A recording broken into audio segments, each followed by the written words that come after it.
Welcome to my new videos. दोस्तों, आज की कहानी होने वाली है रमिया बाई के ऊपर। तो बिना समय गवाए चलिए आपको ले चलते हैं रमिया बाई की कहानी की ओर। कई खौफनाक हवेलियों के किस्से अब तक आपने सुने होंगे, मगर ऐसी कोई हवेली नहीं थी जहां कोई रहता हो। इसलिए दास्तान कितनी सच है और कितनी झूठ, ये शक हमेशा बना रहता है। मगर आज जिस हवेली की कहानी हम आपको बताने जा रहे हैं, वहाँ एक परिवार रहता है और साथ में रहती है रमिया, जिसे मरे 200 साल गुजर चुके हैं। अगर वक्त के पन्नों का हिसाब लिया जाए तो दास्तान करीब 200 साल पुरानी है। उत्तर प्रदेश में एटा के पास एक हवेली है। वीरान नहीं, बाकायदा आबाद है, एक परिवार के लोगों से, मगर तबाह है एक रूह से। जी हाँ, इस हवेली में ज़िंदगी और मौत साथ साथ रहते हैं। अगर हादसों को मद्देनज़र फैसला लिया जाए तो यहाँ मौत ज़िंदगी पर बहुत भारी पड़ी है। एक रमिया अब तक कई लोगों की जान ले चुकी है। वो रमिया एक तवायफ थी जिसका कभी जलवा हुआ करता था, मगर दो भाइयों ने उस पर अपना दावा ठोक दिया। नाच के दौरान झगड़ा हुआ, फिर झगड़ा शुरू हुआ और फिर इस झगड़े में जो हुआ उसकी निशानी थी एक मौत। वो रमिया झगड़े में बेमौत मारी गई। ये किस्सा है 200 साल पहले का, लेकिन आज भी वो उसी हवेली में दिखाई देती है, नाच गाने घुंघरूओं की आवाज़ों के साथ। हवेली में लोग तो रहते हैं, मगर खौफ के बीच कई असमय मौतें हो चुकी हैं। कहानी की शुरुआत होती है एक दिन से। उस दिन सूरज आखिरी सलामी पेश कर रहा था। शाम घिर आई थी, तभी एटा के चमकरी गांव की इस हवेली से अचानक एक चीख सुनाई देती है। आवाज़ किसी लड़की की है। कहती है, मुझे हवेली से मत निकालो, ये मेरा घर है, वरना मैं तुम सबको बर्बाद कर डालूंगी। कोई कुछ समझे इससे पहले एक और चीख गूंजती है, मगर इस बार चीख में मौत की तकलीफ भी घुली हुई थी। पानी पानी कराहने की आवाज़ के साथ कोई लड़की पानी मांगती है। ये वाक़या कहीं और का होता तो शायद कोई ना कोई मदद के लिए आ जाता, मगर इस गांव में हर कोई डर के सहम सा जाता है, क्योंकि पिछले कई दशकों से ऐसी चीखें इस हवेली से निकलती रही हैं और लोग कांपते हुए सुबह का इंतज़ार करते हैं।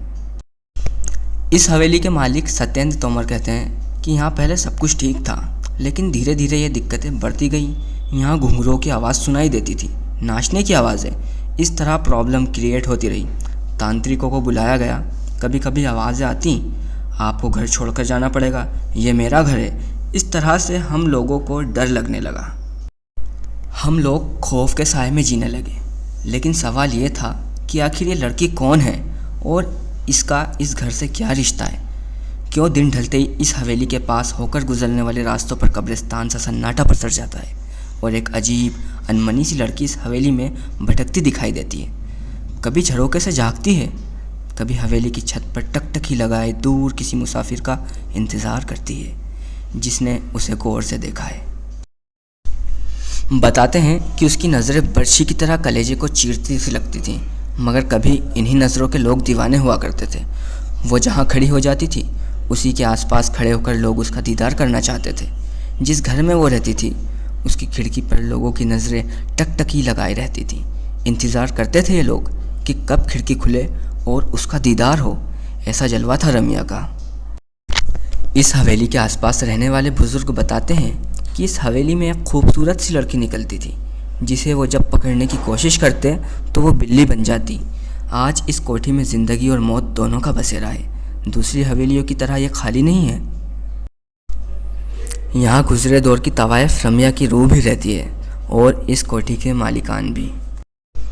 मगर मौत के साए में लगातार सांस लेती इन जिंदगियों पर क्या गुजरती है, ये बताने के लिए काफ़ी है कई लोगों की मौत होना, क्योंकि इस हवेली ने अब तक कई अपनों को खोया है। हद तो यह है कि इस हवेली के बच्चे भी शैतानी करने या चहचहाने से पहले सोचने लगे हैं। इस हवेली में आज तक जितनी भी ज़िंदगियाँ बाकी बची हैं, उनके चेहरों पर ज़िंदगियों का कोई नामो निशान नज़र नहीं आता। एक खूबसूरत मगर खौफनाक चेहरा उन्हें लगातार नज़र आता है, एकटक घूरता हुआ, शायद ये पूछता हुआ कि इतने लोगों की मौत के बाद भी क्या अब भी इनमें हिम्मत बची है यहाँ रहने की। मगर रमिया आखिर क्यों इंतकाम की आग में झुलस रही है? क्यों उसे मासूम बच्चों पर भी तरस नहीं आता? क्या हुआ था उसके साथ? आखिर कौन थी ये रमिया बाई? उसकी पायल जब छनकती थी तो लोग दीवाने हो जाया करते थे। हर हवेली का मालिक ये सपना पाला करता था कि एक दिन ये घुंघरू सिर्फ उनके लिए ही छनकेंगे।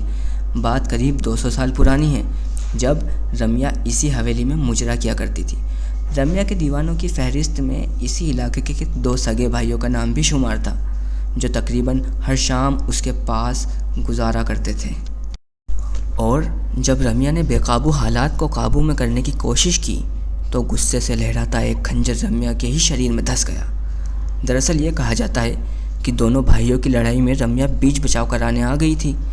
उसकी दीवानगी ही उसका कसूर बनी। वो चाहती थी कि दोनों में खून खराबा ना हो, लेकिन हुआ इसके ठीक उलट। खून तो हुआ, लेकिन उन 2 भाइयों का नहीं, बल्कि रम्या का, जिसका कोई कसूर नहीं था।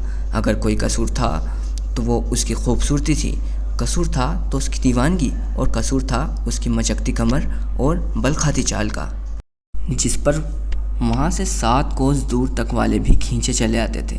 लेकिन आज उसी खूबसूरती पर 2 भाई ऐसे टूटे कि आपस में ही भिड़ गए और खंजर रम्या के सीने में घुस गया। वो खंजर बहुत गहरा जख्म छोड़ गया था।